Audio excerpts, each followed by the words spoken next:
So the departments, it is my pleasure to invite Dr. Narayanan Parameswaran to AVMC webinar talk on behalf of the management and the university. It is a great pleasure to introduce your own student. He was one of my bright students. Not that others are not bright. All my students are bright.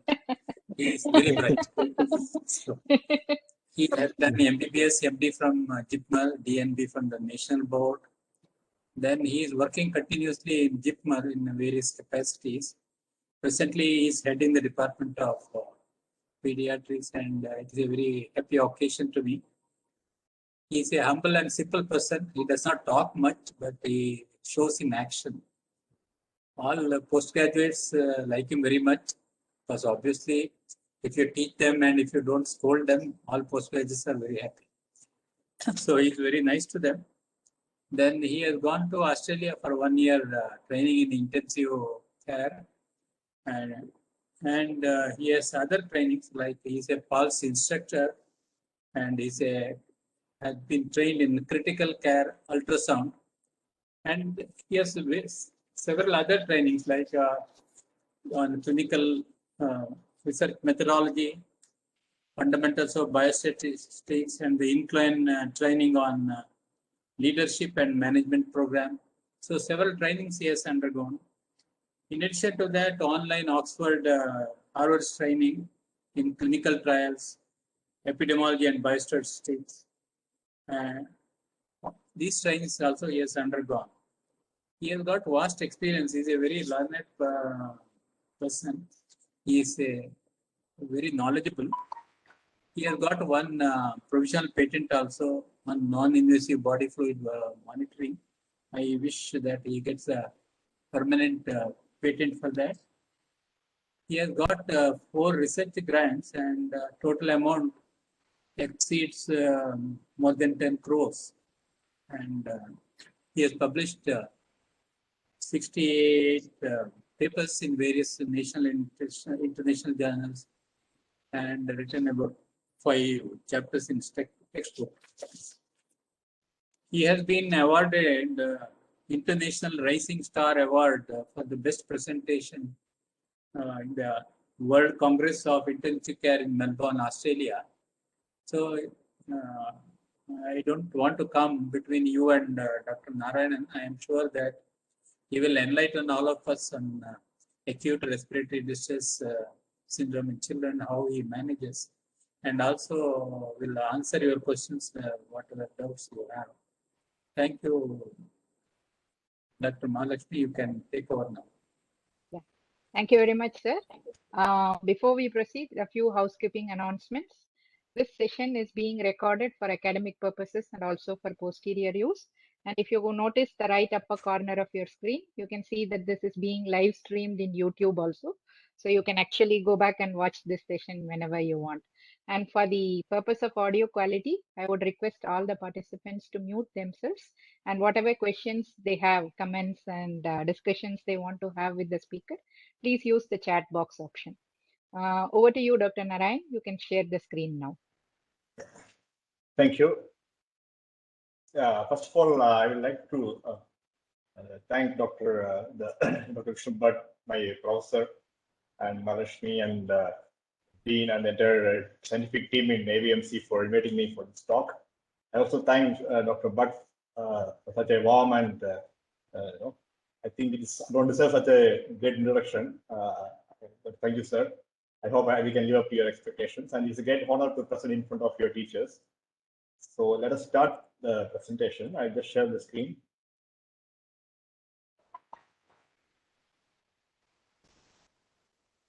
Yeah, is it visible?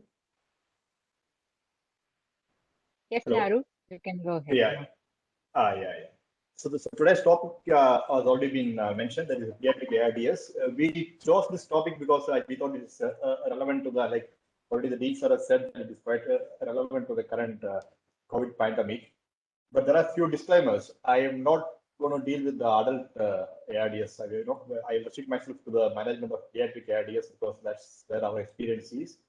And I am not going to deal with COVID-specific management. ARDS, the supportive management only we are dealing. COVID-specific therapeutics, we are not going to deal here. It's a discussion on ARDS. So let us start with this topic. I thought we will discuss in terms of a case-based discussion, one of the cases which we recently managed during the COVID pandemic. So we will take the discussion about the management of the case. So we will deal with the definition of ARDS, understanding the concept, how the definition has come across, pathophysiology, yes, 1 or 2 slides, then the principles in management, and the current status of the respiratory support. This is where the theme of this talk comes in, where there's a lot of technology has come in the respiratory support. So they're not very recent, they are old, but I think it is time so that we are all familiar with that. So let us start straight away. The index child is a child who was admitted in the last June with us, 9-month-old baby. So the baby came with a fever for 3 days, cough and coryza for 3 days, and respiratory distress for and cough and coryza for 3 days, and respiratory distress for 1 day. And on examination, child was tachypnea and increased work of breathing, subcostal and intercostal recessions, auscultation revealed bilateral crepitations, and child was saturating 96% on oxygen by nasal prongs. SPO, all of us are aware of the SPO2 in COVID pandemic, even we are doing home monitoring with SPO2 monitors. So this indicates that child had a most probably infection involving the respiratory system, and most probably a pneumonia.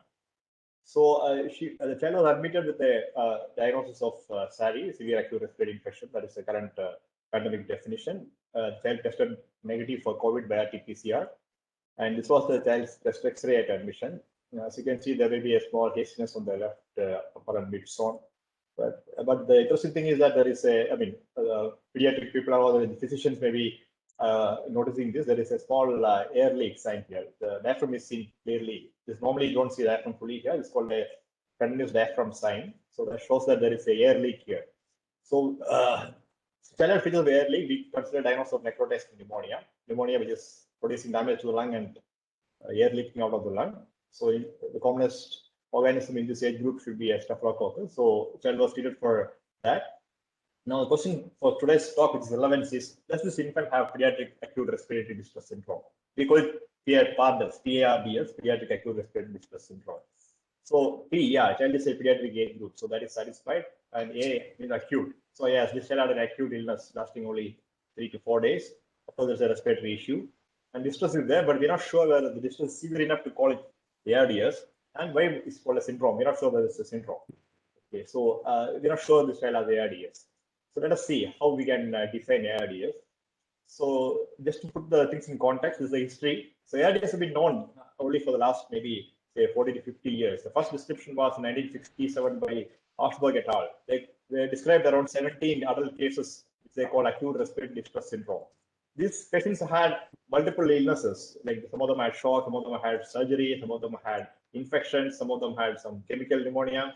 All of them had lung damage, producing severe hypoxia, which is almost looking similar to a cardiogenic pulmonary edema. But the heart function was normal. So the same group published a few more series in 1971. That time they changed the name to adult respiratory distress syndrome because they felt that this condition mimics the respiratory distress syndrome seen in preterm babies due to surfactant deficiency, where the lung is very stiff and difficult to ventilate, and the child is very hypoxic. Subsequently, people started calling it different names and publishing it. So in 1994, there was a consensus conference where they defined what is ARDS and ALA. Formal definitions were given. It is an American and European consensus conference. Mind you, all these are adult definitions. In 2011, there was a further improvement in the definition. That's called the Berlin definition, which is currently being used in adults. So that was in 2011.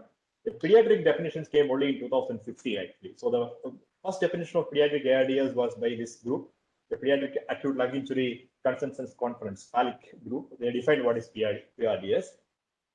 So to understand this, let us look at the pathophysiology of ARDS. So towards the left of your screen, this is the normal, this is an alveolus with a capillary adjacent to it. The left side is the normal alveolus. The right half is the abnormal alveolus. So whenever there is an injury to the alveoli lung, which can be multifactorial, like I already mentioned, like Aarupadai et al. Also said that it could be infection, it could be peritonitis, or it could be an inflammatory disorder, it could be pancreatitis, trauma, shock, any injury that can activate your macrophages and neutrophils predominantly, your inflammatory system, immune system, and they can come and damage your alveolar epithelial cells. So when alveolar epithelial cells are damaged, the fluid will leak from the capillaries into the, so both the capillary endothelium as well as the alveolar epithelium is damaged. So protein-rich fluid can leak into your alveolus. So this is something similar to pulmonary edema, where the alveoli get filled with protein-rich fluid and inflammatory cells. So, but mechanism is not cardiogenic, it's inflammatory edema. So this is the first phase of ARDS. Multiple stimuli can lead to this non-specific response. This is called the exudative phase. This is followed by usually 2 more phases. The next phase is the proliferative phase, where there's some repair will happen, and the body's immune system will try to repair it. Sometimes the leaks get mended, and the fluid get reabsorbed, and patient can get better. So, but this phase is called the proliferative phase. But sometimes, rarely, if the insult continues and the patient responds in a non-favorable manner, they can undergo fibrosis. If patient goes this phase, usually the prognosis is poor. The lung may get permanently damaged, they may never recover, and we may lose the patient. So, but not all of them will go into the fibrotic phase. Some of them will recover from the proliferative phase. This is the pathophysiology. Now, the question, we come back to the same question: does our child have ARDS? So, definitely, this child has parenchymal involvement. We have seen by X-ray and our clinical finding, there is a lung involvement. The child has impaired lung function for sure, because child needs oxygen, and a child needs the respiratory distress. Now, the question is, how objectively do assess the function of lung as an oxygenator? Because when the lung function is deteriorated to a certain level, we call it ARDS. So how to objectively assess? That is the key point in defining ARDS. First of all, clinical exam. Clinically, we can find out how bad the lung is, but assess is very not reliable, especially small infants, and it's non-specific sometimes. Okay? And children with neuromuscular disease, they may not have any distress. And some of the small babies even can have apnea as a manifestation of pneumonia. But what about SpO2? This is what we commonly use nowadays. So saturation, oxygen saturation in the blood, you don't basically measure with the fingers. Okay, of course, it's reliable. Okay, but there are some caveats. SpO2 can have sometimes, if the peripheries are cold or patient is in shock, he may not pick up. Then we can use something called partial pressure of oxygen. All of us know this. This is the same level of oxygen. We take a blood sample usually from the arteries and check the level of oxygen straight away usually by an arterial blood gas machine. So we can directly measure the oxygen in the blood, which is more invasive. We cannot do it frequently, but it can be done. Is there any other parameters? Okay, so are these 2 things sufficient to objectively assess the function of lung as an oxygenator, or do we need anything else? So to understand this, I'll show 2 scenarios. Compare these 2 children with pneumonia, say child A and child B. So child A has an SpO2 of 95, child B has a SpO2 of 90. Who do you think is a sicker child? Straight away, for us, it looks like child B is sicker because SpO2 is lower for child B. Correct? We assume the child B is definitely sicker. Okay.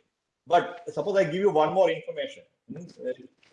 For example, I say that child A is actually on an oxygen supplementation by a non-rebreathing mask. This is an oxygen delivery device which can give high FiO2. So the child is on a. Sorry. Yeah, continue.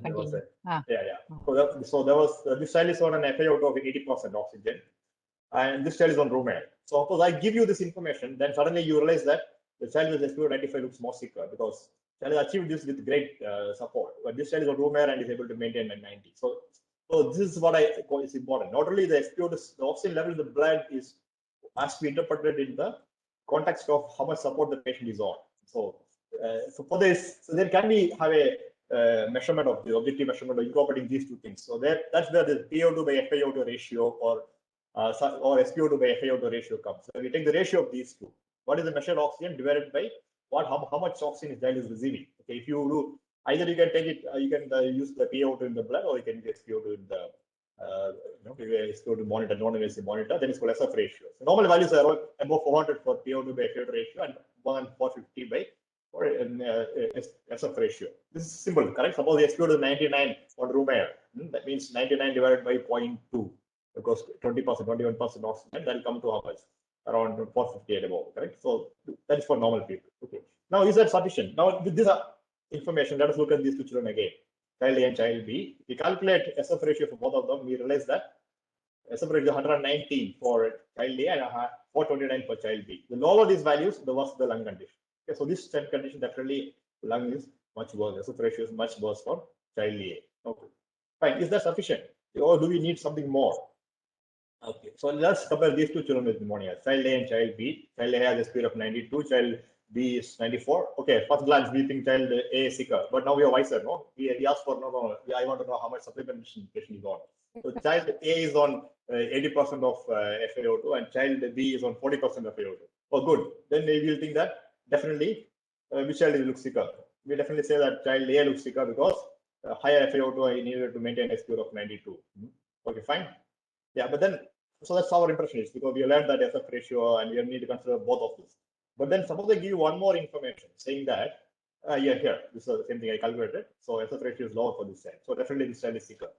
But suppose I give you one more information saying that child A is actually only on oxygen supplementation, but child B is on a ventilator with the positive pressure ventilation. We're using pressures of 10 MAP, PEEP 6 and all that. PEEP is the pressure during expiration the ventilator uses, and PAP is the pressure during inspiratory phase of respiration. Okay, and this is average pressure is mean airway pressure.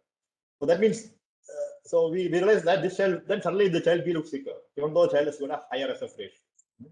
So we learned that not only the oxygen percentage is important, it's also important to know whether the child is on any extra pressure supplementation. This is also important. Pressure is also important. Why is pressure is important?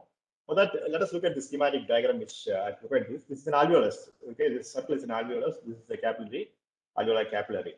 How does oxygen enter from alveoli to the capillary? The pressure of oxygen in this alveoli is what drives it. The PaO2. It's called P capital A-O2, partial pressure of oxygen in the alveoli. That drives the oxygen across the concentration getting into the capillaries. Okay. So blood for the capillaries, you get more and more oxygen. So what does this partial pressure of oxygen mean?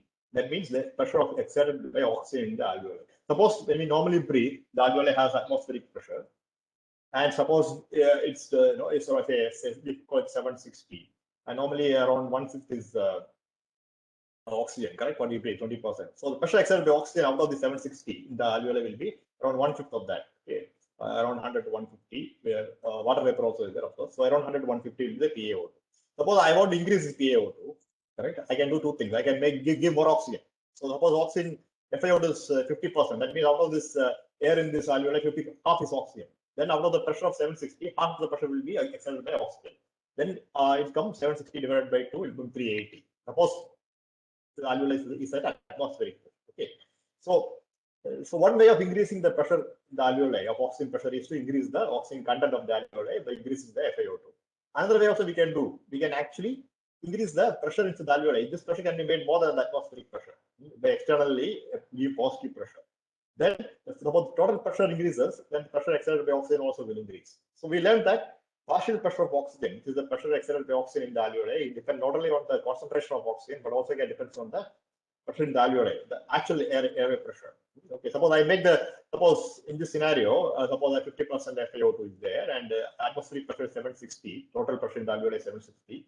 So 380 will be oxygen pressure. Now, if I make the alveolar pressure twice the atmospheric pressure, the oxygen pressure also will go to twice the atmospheric pressure. Okay.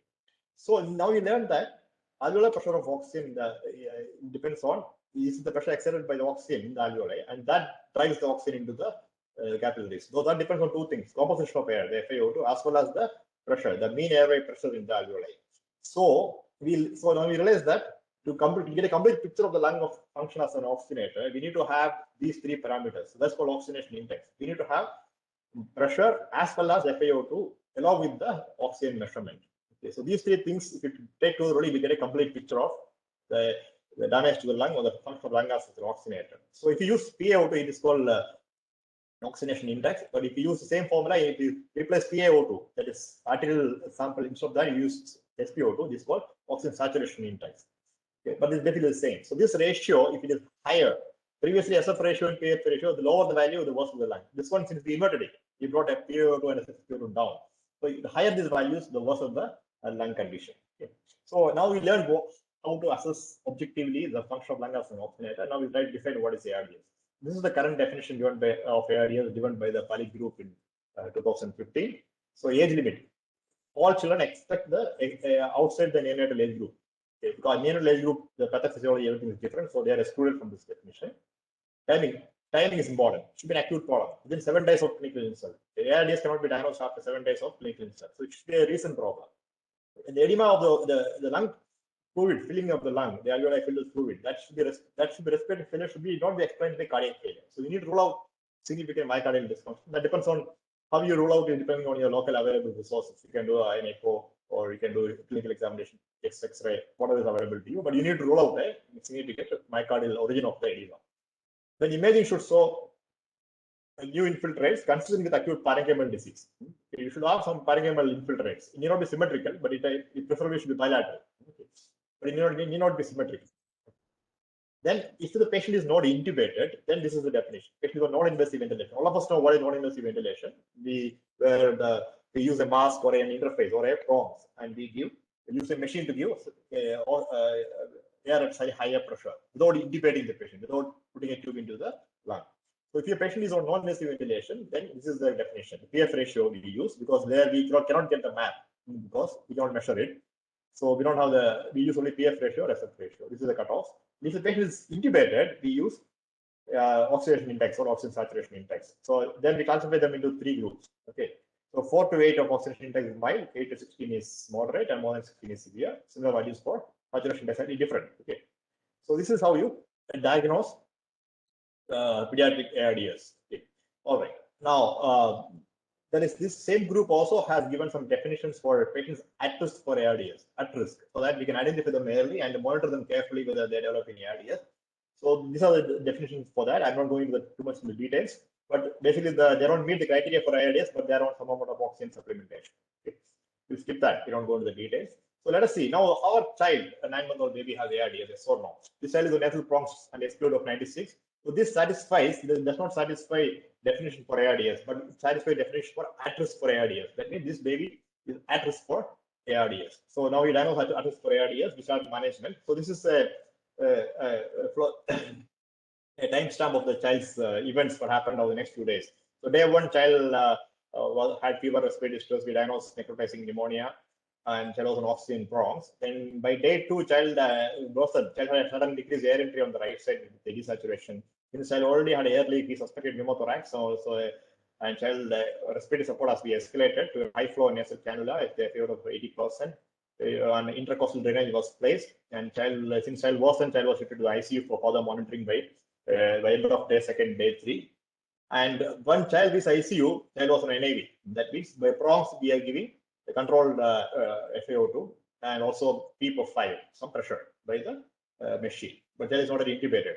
So the saturation was around 94 with an FiO2 of 50%. Now, if we calculate the SF ratio here, it is 188. This satisfies definition for ARDS. So that means now the child has developed ARDS. We less than 265 is ARDS. So this is ARDS. So PRDS criteria is met. Now this child has ARDS. Now we know how to manage this child. We'll discuss. So how do we manage this child now? So the most important thing which you forget while managing a child is we should realize what the underlying condition which is produced ARDS and manage the condition well. If it is infection, cover with antibiotics. If it is some immune process, give immune suppression. If it is shock, manage the shock well. That is very important. Then supportive management is all equally important. Otherwise, child can die. So the main aim of supportive management is to prevent further lung damage. I showed you the pathophysiology of ARDS previously. So the lung is damaged with all the information leaking. Okay, so that lung can get further damaged if you inflate the lung very badly. Okay, that lung is very prone for inflation and deflation. If you keep a lung which is partially ruptured alveoli, if you keep on inflating and deflating, it can undergo further damage and they never heal. At the same time, we need to support the baby child's oxygen demand. So these are the underlying conditions which should be forgotten. Appropriate antibody. This child is given appropriate antibiotics. Source control has to be important. Suppose you find some abscess or some infectious source that has to be drained. And in autoimmune disease, for example, sometimes we have seen patients with SLE or good postures coming with ARDS. Okay, so in those things, we may give PIM skiers now sometimes. So immunosuppression has to be given. Sometimes we need to give steroids. But the mainstay of this talk is actually supportive management. So I will stick to that. So to prevent further lung damage, I said, no, that is the first thing to do. The best thing is to give complete rest. All of us know that if you have a organ damage, suppose I have a fracture of my hand or something, I need to give rest to the hand. If my kidney is damaged, I give rest to the kidney, I do dialysis. If I have a head injury or my head is damaged, they put me on coma and, that's how you manage patients. So the organ has to be given rest. So ideal strategy for life-threatening injury to any organ is to give rest. But the problem is this is not possible with lung. If you give lung full rest, patient will die. Okay, so we need to manage this patient with the injured lung till making the lung function. Okay. So that's the trick here. Like it's not like any other organ we can give complete rest, like kidney or a brain. So in conventional ventilation, how do we do this? Is we ventilate very, very gently. We know that the lung is injured, it's leaking. So we ventilate very, very gently. I told you inflation and deflection are higher pressures. Like that movement is what produces maximum damage. So we use very low tidal volumes. Normal lungs we can use up to 8 to 10, up to 12 ml per kilo. But in ARDS we use half that, 4 to 6 ml per kilo. Very, very low tidal volume because we don't want to damage the lung, is already damaged. And we accept low oxygenation and high. You know that if you ventilate lung very gently with very low tidal volumes, the oxygenation may not be very good, and the CO2 levels in the blood may go up. We lower our targets. We don't target about 90% or 95% CO2, or so we target 85, 90. They're enough for the child to survive. Okay, so the child can recover. And we accept high CO2, sometimes 70, 80, even 100. Okay, and at the same time, this is also important. We should also try to keep the lung volume optimally expanded. So all of us read in physiology that there's a volume called functional residual capacity, FRC. So that is the volume at the lung at which the lung has the best mechanical properties. The lung remains at FRC. The lung has the best compliance and easy to expand and all that. So we'll try to keep the lung optimally expanded with whatever external pressure, so that the patient can breathe very easily and we can ventilate with the least possible pressures. So this is also very important in the management of ARDS. These are the basic principles. Okay, of course, we should have patience after that. Then you sit on the patient. Don't get desperate. ARDS patient will not improve in 2 days, 3 days. They take days to weeks. So every second or third day, like in pneumonia, no, child is not improving. Shall you do something more antibiotics, more this thing? No, it doesn't work. Okay, we need to give it time to heal. Yeah. So now, what about prone ventilation? Okay, I'm sure that this is coming in a big way. In fact, government is also giving guidelines that you can even prone at home. So how does it work? So this prone does not do anything to the underlying disease process. That all of us know, it does nothing. No, by changing the position, it does not affect the disease process, whether it's coronavirus or whether it is staphylococcal pneumonia, anything. It doesn't affect that. It does not do anything to the lung damage directly. The injury, mechanism, it doesn't do anything. Then how does it help? Basically, it improves oxygenation by altering the lung mechanics. Okay, I'll show you a picture for that to explain that. This is a CT scan, a coronal section, cross section, okay, of a patient lying supine. Okay, this patient lying supine. So since supine means this is the heart is anteriorly, you can see the vertebra posteriorly. The lying on his back. Okay. Now, if you see the cross section of the lung is like a triangle, or you can say a cone. So top part is narrow and the broad part is lower part is very broad. Okay. So if you look at this diagram, the dependent part of the lung, where the weight of the lung itself as well as the heart, everything will fall on the bottom half of the lung. So there's a large proportion of the lung this towards the base, which is actually under a lot of pressure, and they have a tendency to undergo collapse or atelectasis. And we know that in ARDS there is a lot of alveolar damage. Surfactant deficiency is there because the capillaries are damaged. I mean, the epithelium is damaged, so the lung has a tendency to collapse.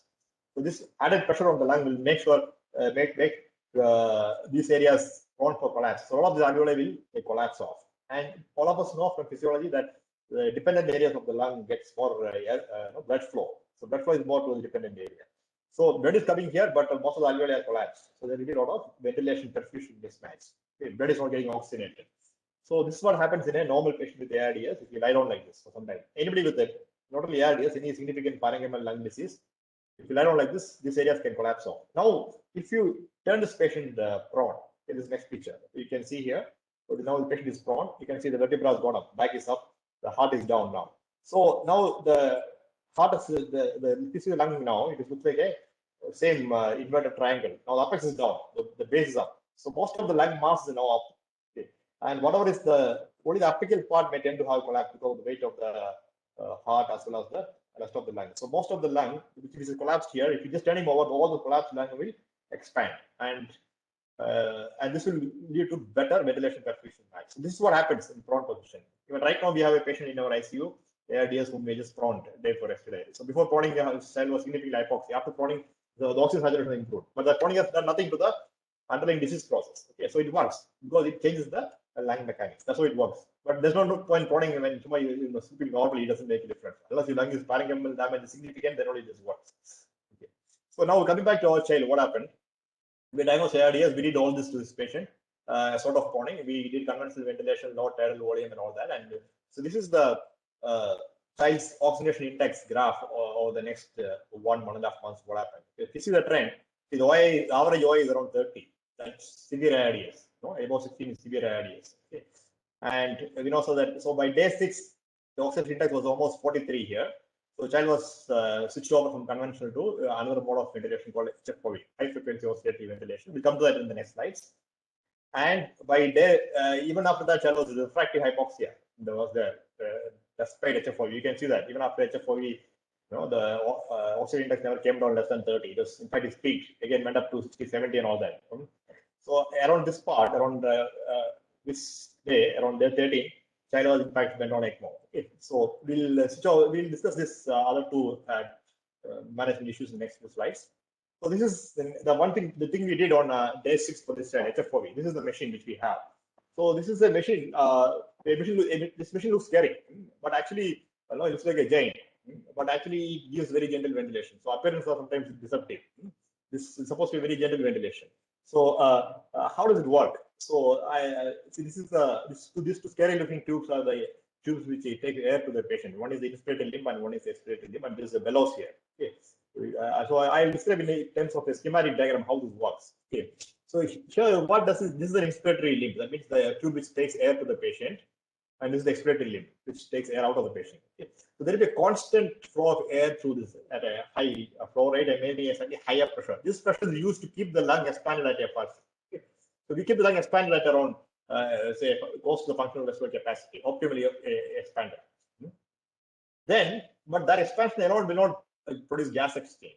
Okay, because if you keep the lung expanded, the carbon dioxide will continuously entering the lung and oxygen will continuously will be taken up from the lung by the capillaries. So for gaseous exchange, we connect a pump, a bellows with a diaphragm, okay, to this circuit, and then these things move up and down at a very high frequency. So they produce oscillations. These oscillations will produce oscillations in the airflow, and these small oscillations will produce gas exchange.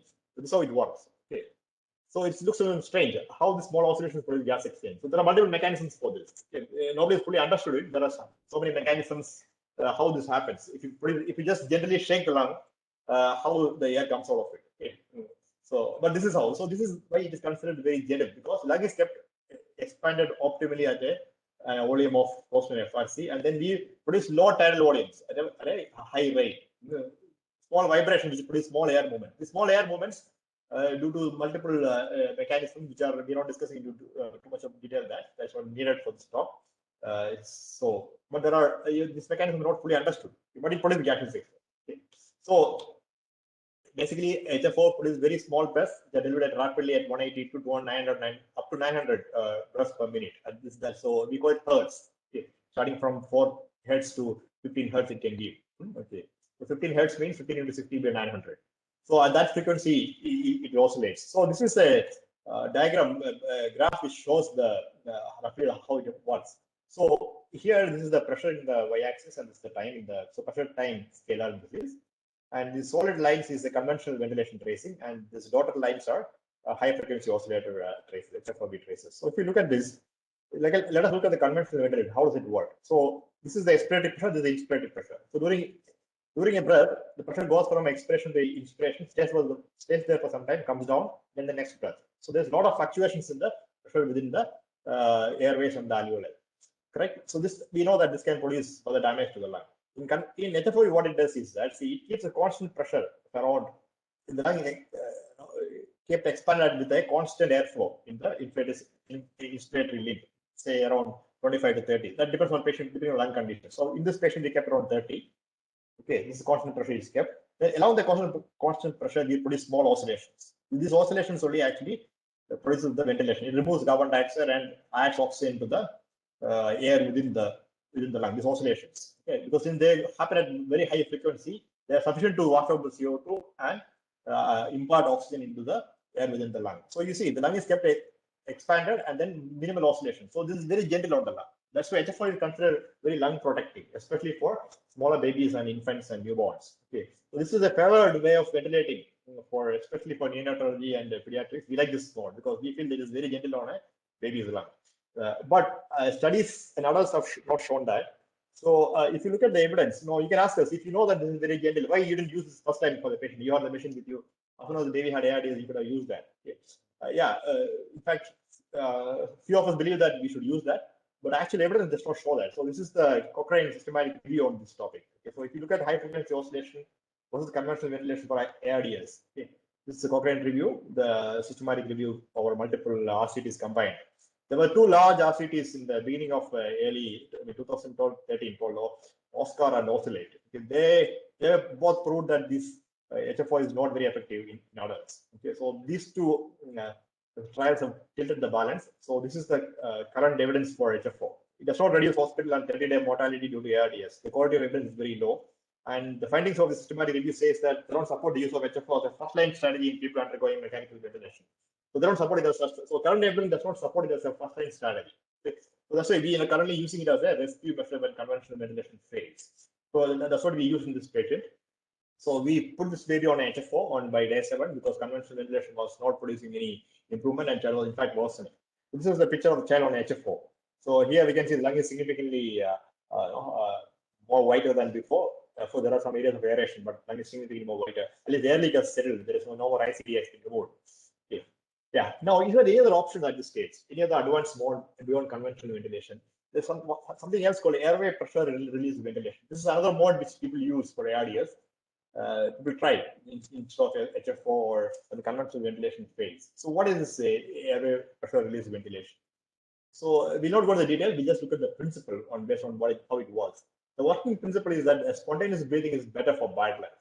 Okay? These people who advocate this mode, they believe that spontaneous breathing is better for bad lungs. Okay, we come to that how it happens. I'll describe in the next slide.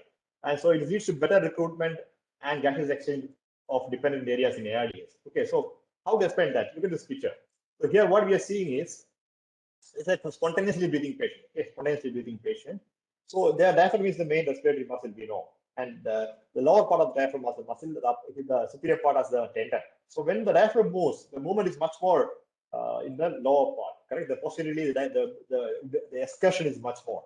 So what happens is that when you normally diaphragm descends during inspiration, the posterior part of the lung moves more than the anterior part of the lung. So ventilation, this is a big arrow. The air goes preferably more towards the posterior aspect, and less air goes to the anterior aspects of the lung. So ventilation is more in the posterior aspects, and we already mentioned that even the blood flow is more in the posterior aspect. So blood flow is more towards the posterior aspect. Air also flows more into the posterior aspect during spontaneous respiration. So there is better ventilation perfusion match. Okay. This is what happens in spontaneous breathing. But when we use positive pressure ventilation, like you see the figure here, mechanical ventilation. Okay, this child is intubated. The tube is missing. Okay. I imagine that it's intubated. So here, what happens? The diaphragm does not move much. Okay, because this is positive pressure ventilation. Then in this situation, most of the air goes anteriorly.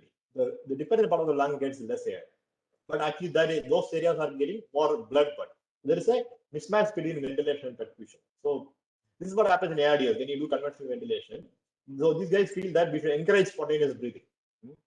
We should not let paralyze. Most of us, when a patient is very sick, we sedate the patient heavily, paralyze the patient, or at least sedate the patient very heavily. We don't let him breathe much, and we take over the breathing because it's difficult to control otherwise. So these people who advocate APRV, they feel that we should encourage spontaneous breathing in them. So how they encourage spontaneous breathing? They say. So I said that if the lung is kept at the FRC, close to the functional residual capacity, compliance is best, and then patient may be able to breathe even if you have ARDS. But the ARDS lung is low volume because lung would have collapsed. So use high pressure to get the lung back to FRC and then allow the patient to breathe. So this is a schematic diagram, same pressure time graph which I showed you for a HFO. So let us see how it works for APRV. So here, this is a high pressure. So this is the pressure which is somewhere close to 20 to 25 or 30. We keep that. Okay, and patients are allowed to breathe spontaneously at this pressure all the time. So this is the pressure which keeps the lung at the FRC, and patient observation is allowed to breathe. But if you continue to give this pressure all the time, what happens is that the lung can get overinflated because the entire lung is not damaged. There are areas of the lung which are actually normal. So if you continuously inflate this lung with high pressure, lung may get overinflated and it may affect your CO2 washout. So in between, you come down to a low pressure intermittently, for a short time. That's called time for that is called T low, and the pressure during that time is called P low. And this is called P high and T high. These are the 4 settings we are using in APRV. This will be very short time, less than 0.2 seconds, 0.3 seconds, less than 1 second. This is just to prevent just to empty the lung and so that to prevent hyperinflation. So this release happens in between. So that's why it's called airway pressure release ventilation. Use high pressures most of the time. Allow patient to breathe spontaneously. In between, you release to a low pressure and come back fast up. Okay, most of the high pressure, release, come back. Airway pressure release ventilation. Okay. This is a many ventilators, many advanced ventilators right now. Most of the modern ventilators can give this mode as a separate mode. Okay. Yeah, but what is the evidence for this in pediatrics? All right. So this is the only RCT published in pediatrics on APRV. This is published from India, from Chandigarh. This is published in a very prestigious journal, American Journal of, it's called the Blue Journal, the American Journal of Respiratory Clinical Medicine. So this study, in fact, they had to stop the study in between because of increased mortality. Okay. So this is the final conclusion from the study. As a primary ventilation strategy in children with ARDS, APRV strategy was associated with a trend towards higher mortality. So we should not use that. That's what there's a trend towards higher mortality. So because of this study, and people are now hesitant to use this as a primary mode, especially in pediatrics, and it is advised that this mode is used only as a trial mode. If you're doing a clinical trial, we can use that, but routine patient management, you should be careful unless you are very experienced with this mode, because you can sometimes increase the mortality and produce more damage to the lung. That's why we didn't try that in this patient, even though we had access to this. So since HFO also our child failed, so we went off.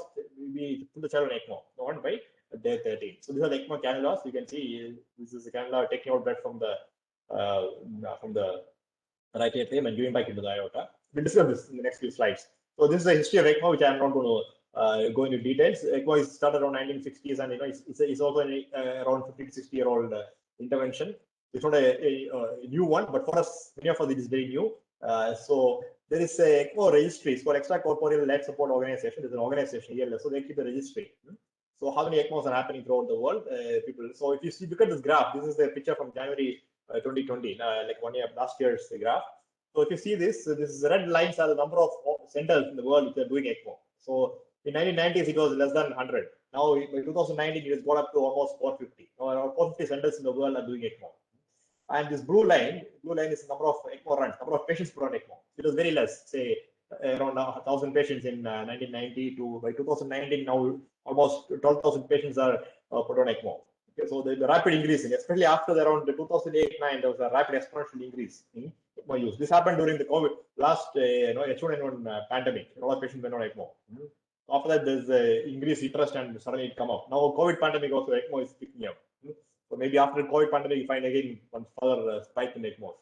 So how does ECMO work? So this is the normal circulation. So here the blood comes from the systemic circulation, enters the right atrium, right ventricle. From there it goes to the lung. The lung, it gets oxygenated, comes to the left side of the heart, then goes to the circulation, oxygen is consumed. This is how the normal circulation works. In ECMO, what we do is, for example, this is one way of doing ECMO. So we take out blood from close to the right side of the heart, close to the right atrium, mostly from the right atrium. We take out the blood, suck it out, then get it oxygenated by externally by a oxygenator, then pump it back into the aorta. Okay, so basically we are bypassing the heart and the lung.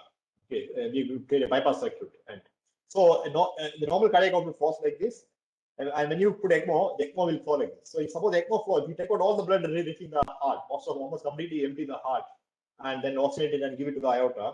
Hardly any blood go through the native cardiac flow. Most of it will go to the ECMO circuit. Okay? And so we can give complete rest to the heart as well as the lungs. So even if the patient's heart and lungs does not work at all completely, you can keep the patient alive.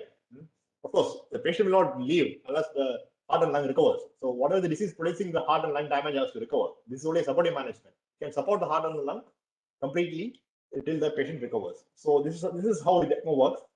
And this is this kind of ECMO where you take out blood from the venous side and give it to the arterial side, from the right atrium and give it to the aortic arch. That's called a veno-arterial ECMO. Take it from vein, give it to the arterial side. Okay. So this can give both cardiac as well as respiratory support. Even if your heart completely stops, you can maintain the patient alive. Even both heart and lung completely not working, and you basically produce a parallel circuit. This is how we do it in children. So usually we take out the blood from the right atrium, okay, and then we get it to a pump. This pump generates the pressure. So it takes over the function of the heart. Then it goes to the oxygenator. Okay. This simple machine. It just basically something like a dialysis filter. We use dialysis at kidney. We might have seen that. Okay, it's similar to that. Oxygen passes through that, and then blood get oxygenated. That is given into the arch of aorta. Okay. So in this patient, if the heart completely stops or the lung completely stops working, we can support the patient. So arterial ECMO. Suppose in some patients, suppose heart is working well, only problem is the lung. Like only ARDS is the heart is perfect. There is no shock or anything. And we can take out the blood from one of the main veins, like femoral vein or something, right? And then pump it through this pump is basically to take out the blood and get it through this oxygenator. It's not a pump strong enough to take out function from the heart. Then pass it through a membrane oxygenator. This is similar to our dialysis heating. Then it goes to the and give it back to the right atrium. So you take it from the venous side, give it back again in the venous side, close to the heart. Okay. So that means you are delivering oxygenated blood into the right side of the heart, so that even lung is not working, there's no problem. The oxygenated blood will go into the heart will pump it out. Okay. So this kind of ECMO if you use. So ECMO can be basically two types. If you take it from the venous side and give it to the venous side, that is called veno-venous ECMO. Veno-venous ECMO. And the previous one, we took it out from the venous side, right atrium, and gave it to the give it back to the HFOV. That is veno-arterial ECMO. Okay. So there we can cover both heart and lung we can support. So our child was put on an ECMO. We used actually in this patient we used even though only lung was the issue, we used VA, veno-arterial ECMO, because of other logistical reasons of getting a too good IV access on the venous side. So this is the cannula which you can see in the right atrium. It takes out the blood from that, and then this cannula delivers the blood into the arch of aorta. All right. So this child was on ECMO, and as you can see, by this time, by day 18, the child's lung is completely white. There is absolutely no air. The lung is completely white. Fully, it is called extubulation. It's almost like a complete whiteout lung is there. Okay. So then we continued ECMO. By day 33, around a month's time, still the lung was showing a little bit of aeration. Still child is on ECMO. Lung is slightly better than previously. We hope that child will come out. Because we are treating the child for all other conditions, infection control and antibiotics, all that was covered, looking for all the cause for ARDS in the meantime. And by day 40, lung is almost the same. There's very little aeration on the right side. Left lung is completely gone. So by day 40, we realized that this child would have much gone into the fibrotic phase of ARDS, and lung is never going to recover. In fact, we have multiple trials of trying to wean off the patient of ECMO failed. Whenever you take off the ECMO, child was absolutely not expanding even with the conventional ventilation. It was like a rock, concrete lung it was. So finally we have to take off the patient, abandon the procedure. So, and in fact, patient expired. Okay. So this is how this is another ECMO run we had recently, last in December, November, December, another bigger child. So I just wanted to show this picture to show the ECMO machine. Even though it looks a big like a big procedure, this is the machine. It's a very small machine. This is the HFOV machine, of course. It looks a bit scary, but it's a very gentle machine. And ECMO, it does so many things, but it's very small. So that's why appearance are very deceptive. So this is the ECMO machine here, very small. The smallest machine in the patient is the ECMO. It just contains a small pump and an oxygenator, nothing else. And there's some tubing to connect to the patient. All right. So this is another bigger child which we had in ECMO in a couple of months back. Yeah. So that ends my talk, around 40 minutes. And these are a few of our publications on ARDS from our department. I'm happy to take any questions. Thank you, Naru. Thank you for walking us through this entire pathophysiology of ARDS and also the various mechanisms how the ventilatory support works. Before we start the questions, I think there is one question from Dr. Vishnu Bhatt. Sir would like to know that if you start prone ventilation in the early stage itself, do you think that you can reduce the or you can improve the outcomes of ARDS? Is there any evidence to support this? Yeah, that's a very good question. Yeah, that's a very good question. Yeah. So there are a lot of studies on this. Okay. So what we have learned from these studies is that what we are very sure is that the prone ventilation definitely improves the oxygenation. The lungs, the PO2, SPO2 will increase, and then we are able to decrease our ventilator support to a certain extent. But whether that finally translates to better outcome for the patient, does the patient get extubated early, does he leave, and does he go home? The evidence is not strong. In fact, consistently till recently, the evidence was almost saying that there is no difference in the final outcomes. The recent 1 or 2 trials have shown that there may be a marginal benefit.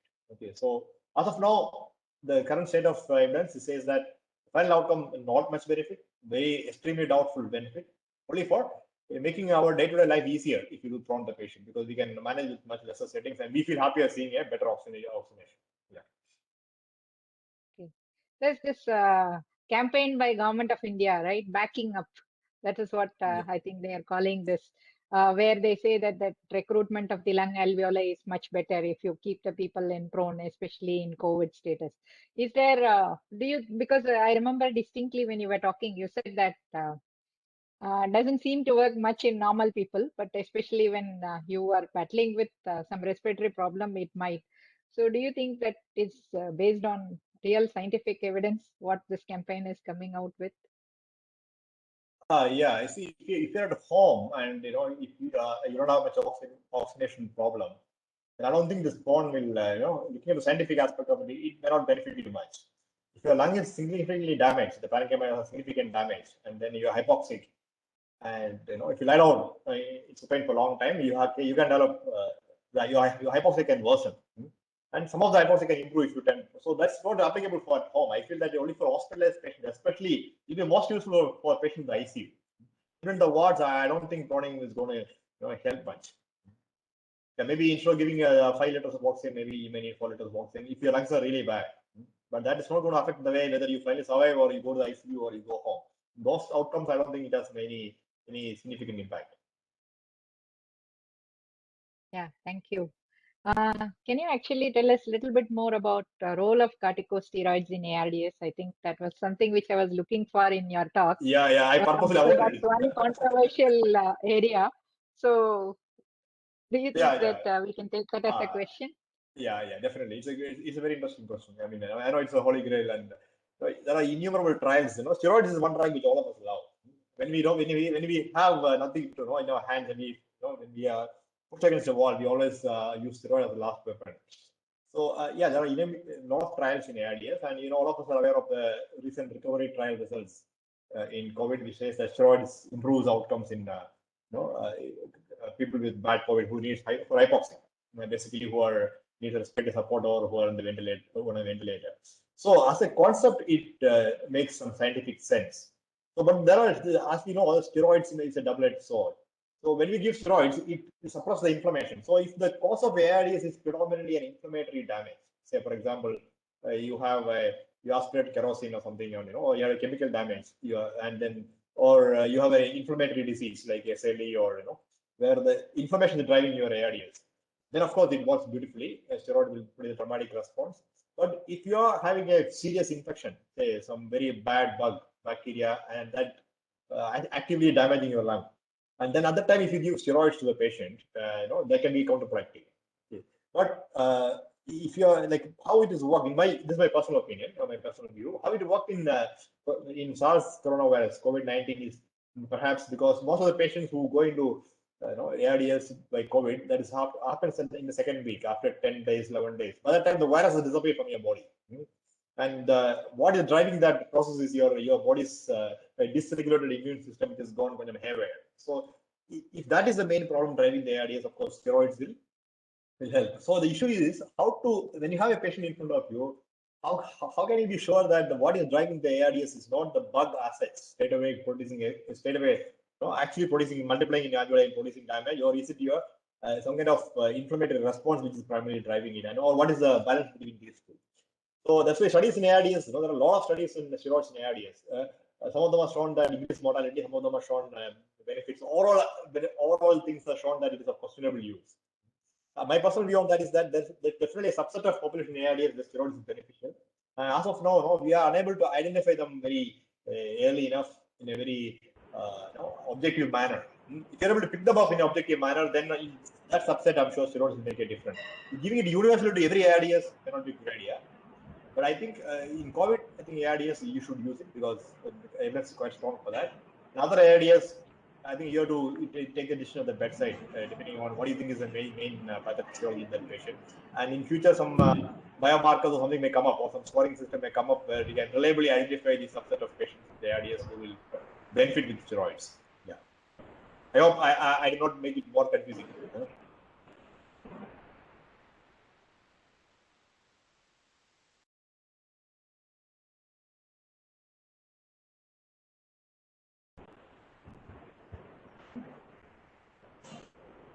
Okay.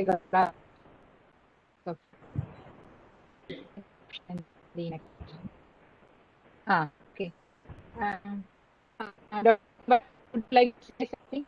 You want to ask some other questions or any comments before we move further to other questions?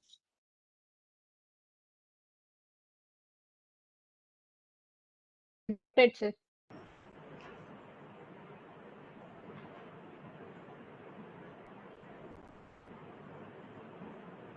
Hello. Hello. Hello. Yeah. Can you actually tell us a little bit about long-term follow-up of these children who undergo frequency ventilation and ECMO therapy? Yeah. So, I mean, this is another area where actually not much data is available. Okay. In fact, we have done some follow-up on this, but this is the long-term outcome from ICU is something which not many people have looked at, especially this patient with ARDS. There are not many data on this. Our experience is that the adverse outcomes in the long term, if you follow them up at the end of 1 year or 1.5 years, I think around 1/4 of them still has some issues. Okay, roughly, it's not purely ARDS. Roughly, the patients who come out of the ICUs and go for a long time in our ICUs, pediatric ICUs. So I'm sure ARDS also will fall around roughly that. I think around 1/4 of them, or maybe 1/5, will have some lung damage and residual lung damage, which may like can produce something like they may have some wheezing problem, or their the functional reserve of the lung is actually decreased. So these guys can decompensate if they get something else, or they may easily develop, say, COPD or something when they are older or something like that. There is definitely a possibility. But the numbers, we don't know the actual numbers. The data is not there. What about neurological outcomes? We have spoken about lung outcomes and respiratory outcomes. Usually they're not bad. Okay, unless the patient had some severe hypoxic event, some cardiac event, or during even ECMO, even after ECMO, especially children, the neurologic outcomes are usually good. Unless they had a neurological complication during the procedure, they had either a prolonged cardiac arrest, or during ECMO, since we fiddle with the major vessels, carotids, and and all that. Suppose you get a stroke or something, you get a thrombus which is embolized or something like that happens. If otherwise, usually they do well. CNS fight, they're not bad. Exact numbers I don't have. Sorry, I don't know the exact numbers. Taking that question. Yeah, thank you for taking that question. Over to Dr. Bhatt. Sir, would you like to ask some questions, or you want to come or you? You're muted, sir. Okay. You will be unmute yourself, sir. Yeah, now it's got unmuted. One thing about this steroid, what Dr. Narayanan was asking, talking about, in all these infections, initially there is a inflammatory mediator release, which I think to some extent gives how to diagnose, and it may be helpful. But once the inflammatory storm develops, probably the anti-inflammatory drugs like steroids become beneficial. Even in COVID, I think when they become very sick, probably the steroid helps, isn't it? Yes, sir. Actually, yes, sir. So it is sometimes. Yes, sir. It is. Yeah, the issue is that it's very difficult to identify at what stage. In fact, most of the studies which use steroids to the later half of ARDS, after 1 week, they have shown worse outcomes. They're saying that outcomes are better if you use very early, in the first few days, in the first 1 week. In fact, most of the studies which are used later after 1 week have shown after ARDS setting has shown worse outcome, because it decreases nosocomial infections and other complications will come in there. So it is monitoring of the inflammatory mediators probably will help. Yeah, sir. We are learning from that, sir. Yeah. I think soon, hopefully in the near future, we'll get more clarity on this. So even in our setup, we are not using steroids routinely for all ARDS. We mostly avoid, because most of our crowd comes with very serious infections. So we are very hesitant to using them when they have an active infection and going on. But of course, we have used few patients occasionally. In fact, this particular patient, we use steroids. When the other ECMO patient also, we use steroids. Yeah. Because when they suppress the immune system, probably the infection becomes worse. So it does more harm. But when the inflammation goes out of control, then it helps, because there the problem is the inflammatory storm, where these. There's also another issue with the people say that the proliferative phase and other healing process, steroids may inhibit that also. So we don't know. So the healing may get delayed if you give steroid because inflammation is needed for healing of the lung also. So that's why steroid is always a double-edged sword. We know that steroid inhibit wound healing. So the lungs are injured and alveoli are broken, they're healing. So we don't know. These are the issues. I think we'll learn in days to come. I think very nice presentation. Done a good job. And of course, he is also in charge of the DM critical care in JIPMER. And his brother is head of the department of nephrology, Paediatrics. So both don't speak much, but they do good work. So both. And I congratulate you for a nice talk. Thank you, sir. I think that Dr. Anushri Haldir or somebody was trying to ask some question. Yeah, please. From anesthesia. Yeah. No, you can post your questions. There is Okay. Dean wants to add anything? Sir, sir has to leave because he had an urgent meeting. He had to leave the talk somewhere halfway through. So he has sent his best wishes. The other thing which I was quite intrigued when I was trying to look up for this talk, no? If you look at this pediatric critical care literature, you come across so many acronyms and so many abbreviations. There is one MS, there is one SARI, there is one PRES, there is one SARS, one SIRS, one TSS, then SSSS. So many abbreviations are there, and each one, I think predominantly all of them are looking at the same pathophysiology, but describing it in different terms, either based on etiology or based on where this has been reported or something like that, right? Yeah. Very confusing kind of terminology. I thank Dr. Narayan for taking this very, very interesting and confusing topic, dissecting it out into very simple terms. And most important, actually, like what I really liked about the presentation is that even though it's a very abstract topic, you actually context it in the case of a clinical patient, and how his progression occurred over a period of time, and then try to go back and see how you can correlate it with the pathophysiology. I think moving from concrete to abstract, no, which KRS always keeps saying, don't go from abstract to concrete, but rather go from concrete to abstract. I think that drives the point very nicely. I thank Dr. Narayan for wonderful presentation and very interesting slides on behalf of the Scientific Forum of AVMC and VMRF in general. Thank you. Thank you, madam. Thank you, sir. And we will be sharing the YouTube link of this talk, as well as the certificates of participation can be downloaded by clicking on the link you will be getting today evening. So that is the information for the participants.